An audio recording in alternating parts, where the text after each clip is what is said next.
Hi friends, March 11th at 7 p.m. What do you got going on? Well, you've got a date with me. We're going to make a liver support tincture. So here's your grocery list. This is what you're going to need. You're going to need some milk thistle. You're going to need dandelion. You can have leaves or roots. You are going to need burdock. If all you have is the burdock leaves, that's fine. Burdock root, that's fine. You're going to need some Oregon grape.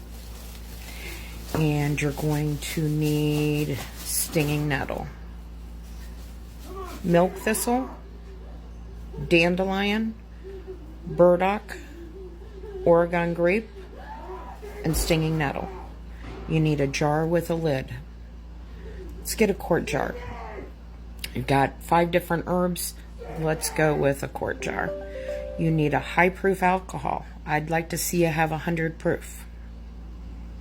A wooden spoon. You need either a coffee filter or some parchment paper.